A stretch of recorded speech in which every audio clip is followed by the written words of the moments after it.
চলার পথে ২ ধরনের মানুষকে সবসময় মনে রাখবেন। এক হচ্ছে গিয়ে যার কারণে আপনি বিপদে পড়বেন বা যে আপনার ক্ষতি করবে। দ্বিতীয় হচ্ছে যে আপনার বিপদের সময় পাশে থাকবে বা আপনার উপকার করবে। আসসালামু আলাইকুম। আমি লিলি, বাংলাদেশি ব্লগার লিলিস ফ্যামিলিতে সবাইকে আরও একবার স্বাগত জানাই। কাছে কিংবা দূরে, দেশে বা দেশের বাহিরে যে যেখান থেকে দেখছেন, আশা করি আল্লাহর অশেষ রহমতে সবাই ভালো আছেন, সুস্থ আছেন। শুকর আলহামদুলিল্লাহ, আমরাও বেশ ভালো আছি।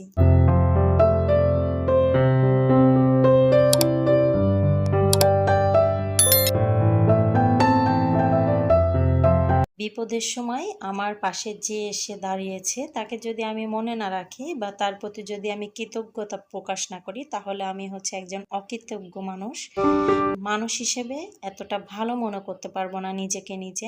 আর দ্বিতীয়, যে আমাকে বিপদে ফেলছে বা যার কারণে আমার ক্ষতি হয়েছে তাকে যদি মনে না রাখি, তার মতো আরও বহুরূপী মানুষ এসে আমাকে দ্বিতীয়বার, তৃতীয়বার, চতুর্থবার অনেকবারই ধোঁকায় ফেলবে। তাই ২ ধরনের মানুষকে মনে রাখা বা আমাদের জীবন চলার পথে খুবই গুরুত্বপূর্ণ।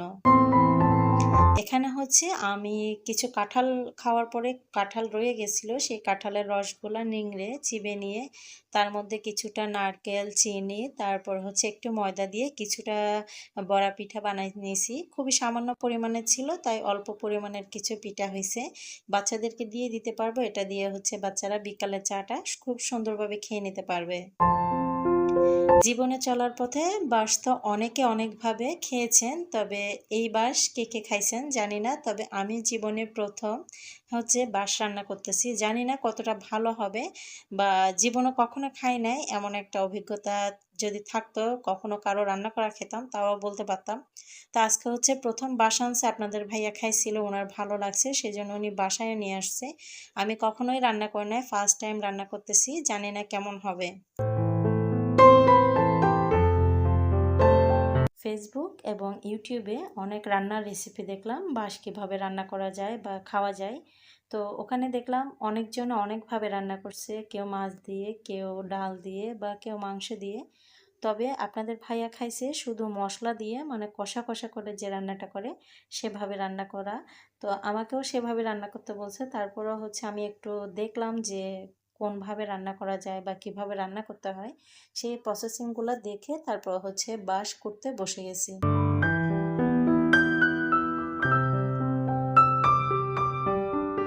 আসলে এখনকার যুগে মানুষ খায় না এমন জিনিস খুঁজে পাওয়া যায় না যে এই জিনিসটা মানুষে খায় না। এই জিনিসগুলা কিন্তু আগে দেখা যেত শুধু পার্বত্য অঞ্চলে যেসব মানুষ বসবাস করতো তারাই কিন্তু এই ধরনের কিছু জিনিস আছে যা ওরাই শুধু খেত। তবে এখন আমরা বাঙালিরা কিন্তু অনেক ধরনের জিনিস খাই যা আগে কখনো খাই নাই। বিশেষ করে দেখা যায় যে পার্বত্য অঞ্চলের যে জিনিসগুলো থাকে, মানে অনেক ধরনের মাছ, শামুক, কাঁকড়া, বিভিন্ন জনে বিভিন্ন জিনিস খায়। তো বাঙালিদের এমন একটা পর্যায়ে গিয়ে ঠেকাইছে, মানে এখন কে মুসলিম, কে হিন্দু, কে উপজাতি বা কে বাঙালি, মানে এগুলা ভেদাভেদ কিন্তু এখন তেমন একটা বোঝা যায় না বা পাওয়া যায় না। দেখা যায় গ্রাম থেকে শহরে, শহর থেকে গ্রামে সবাই কিন্তু মিলেমিশে বসবাস করে। আর সেই সুবাদে কিন্তু দেখা যায় একজনের রান্না আরেকজনে খাওয়া হয়, ওইখান থেকেই কিন্তু খাওয়ার প্রচলনটা চলে আসে। তবে না খাওয়ার কোনো কিছু হইলে হয়তোবা বলতাম যে খাবো না, বা এটা আমার ইসলাম ধর্মে মানা আছে সেই জন্য খাওয়া যাবে না। তবে যে জিনিসগুলা ইসলাম ধর্মে বিধিনিষেধ আছে সেই জিনিসগুলা মেনেই হচ্ছে প্রত্যেকটা জিনিস খাওয়া জায়েজ আছে বা না জায়েজ আছে, সেইভাবেই কিন্তু খাওয়া যেতেই পারে। তো বাঁশগুলা হচ্ছে আমি কুটে তারপর হচ্ছে গিয়ে সিদ্ধ করে নিছি। তো এটা একটু আপনাদের ভাইয়ার কেনারও একটু অসুবিধা হয়েছে, কিন্তু আরও চিকন চিকন বা আরও কচি দেখে নিতে হয়। উনি নিছে একদম শক্ত শক্তগুলা, যেহেতু কিনতে বুঝে নাই অনেক পরিমাণের কিন্তু ফেলে দিয়ে শুধু যতটুকু নরম পাইছি ওগুলাই নিয়ে নিছি। আর এখানে হচ্ছে আমি সম্পূর্ণ মশলা দিয়ে তারপর হচ্ছে যেভাবে মাংস রান্না করি ওভাবে কষায় নিছি। মাংসের যত পরিমাণ মশলা আছে সব কিছু দিয়ে ভালোভাবে কষানোর পরে হচ্ছে এগুলা দিয়ে কষায় নিয়ে তারপর হচ্ছে সামান্য পানি দিয়ে দিছি। যেহেতু জিনিসটা আমি আগে একবার কুক করে নিছি, হাফ বয়েল করে নিছি, সেই জন্য হচ্ছে এতটা বেশি পরিমাণের পানির প্রয়োজন হবে না, হালকা পানি দিয়ে রান্নাটা কমপ্লিট করে নিচ্ছি। আপনাদের ভাইয়ার এক কলিং হচ্ছে বাচ্চাদের জন্য কিছু বিরিয়ানি পাঠাইছে ওনাদের বাসায় বা বাড়িতে হচ্ছে ফাতেহা ছিল, কিছু ফাতেহার বিরিয়ানি। তো ওগুলা হচ্ছে বাচ্চাদেরকে দিয়ে দিব। তো এখানে হচ্ছে আপনাদের ভাইয়ার যে বক্স সেগুলো পরিষ্কার করে নিচ্ছি। এখনকার দেখা যায় যে কিছু জিনিস খেয়াল করলে দেখবেন কিছু কিছু বিষয় আছে যে আপন চাইতে পর ভালো, তার চাইতে জঙ্গল ভালো। দেখা যায় যে আপনার যদি টাকা পয়সা থাকে, আপনজন বা পাড়া প্রতিবেশী বলেন আত্মীয় স্বজনের কিন্তু অভাব থাকে না।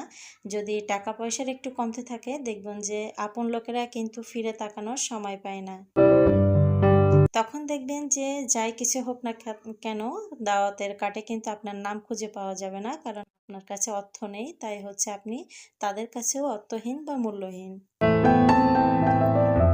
এই পর্যায়ে এসে আমার প্রিয় আপু ভাইয়াদের কাছে ছোট্ট একটা রিকোয়েস্ট করছি, যারা এই পর্যন্ত আছেন প্লিজ ছোট্ট একটা লাইক দিয়ে আমার ভিডিওটি কন্টিনিউ করবেন। আপনি আমার চ্যানেলে নতুন হয়ে থাকলে চ্যানেলটি সাবস্ক্রাইব করে নেবেন, পাশে থাকা অল অপশনটি চালু করে দিবেন। যে কোনো সময় নতুন ভিডিও আপলোড দিলে নোটিফিকেশন পৌঁছে যাবে আপনার কাছে। আপনি আপনার মূল্যবান সময় এবং সুযোগ করে আমার ভিডিওটি দেখে নিতে পারবেন। যারা অলরেডি এই কাজটি করে দিয়েছেন সবাইকে অসংখ্য ধন্যবাদ। আসার সময় এই যে বাঁশ, তারপরে কিছু বাজার এবং কিছু ডিম নিয়ে আসছিল। ডিমগুলাই হচ্ছে ফ্রেশ করে ধুয়ে নিচ্ছি। যেহেতু বাইরের ডিম অনেক সময় দেখা যায় অনেক ময়লা থেকে যায়, অনেকে পরিষ্কার করে না খামারিরা সুন্দরভাবে। তো বাচ্চারা অনেক সময় দেখা যায় ডিম ধরে বা নিয়ে আসে রান্নার জন্য, যদি বলি যে একটা ডিম নিয়ে আসে, ফ্রিজ থেকে নিয়ে আসে। তো সেই ক্ষেত্রে হচ্ছে ডিমটা সবসময় ধুয়ে পরিষ্কার করে রাখার প্রয়োজন মনে করি। সেজন্য হচ্ছে একটু সাবান পানি দিয়ে ডিমগুলো পরিষ্কার করে ধুয়ে নিলাম। বাচ্চাদেরকে রাতের খাবার দিব। বিরিয়ানিগুলো কিন্তু অফ ক্যামেরাতে গরম করে নিছি। তো শসা আর লেবুগুলো কেটে নিচ্ছি ছালাদের জন্য।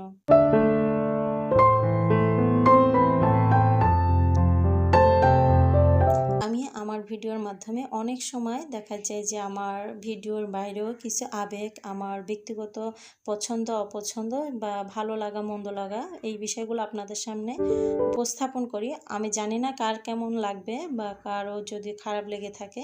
আমি সবাইকে বলবো জাস্ট আমার ব্যক্তিগত বিষয়গুলোই আপনাদের সাথে শেয়ার করি বা বলে থাকি। এখানে উদ্দেশ্যপ্রণোদভাবে কাউকে কিছু বলি না। সবাই ক্ষমা সুন্দর দৃষ্টিতে দেখবেন। এই যে শসা আর লেবুগুলা কেটে নিছি, এখন হচ্ছে বাচ্চাদেরকে ভাতগুলা দিয়ে দিব।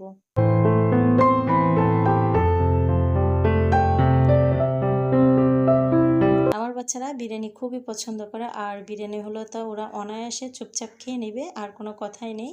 যার কারণে এই বিরিয়ানিটা গরম করে সাথে সাথে গরম থাকা অবস্থায় হচ্ছে বাচ্চাদেরকে দিয়ে দিব, সেই জন্য প্লেটে নিয়ে নিছি। এখন হচ্ছে বাচ্চারা নিজের ভাত নিজেই খেতে পারে, সেই জন্য আমার আর এক্সট্রা সময় দিতে হয় না বা কোনো ঝামেলা হয় না। বাচ্চাদেরকে ভাত দিয়ে ডিমগুলো গুছিয়ে নিচ্ছিলাম। আমি আজকের ভিডিও প্রায় শেষ পর্যায়ে। আমি সবাইকে বলবো ভিডিওতে যদি কোনো ভুল ত্রুটি হয়ে থাকে সবাই ক্ষমা সুন্দর দৃষ্টিতে দেখবেন। আমার আজকের ভিডিও এখানেই শেষ করব। সবাই ভালো থাকবেন, সুস্থ থাকবেন। আল্লাহ হাফেজ। আসসালামু আলাইকুম।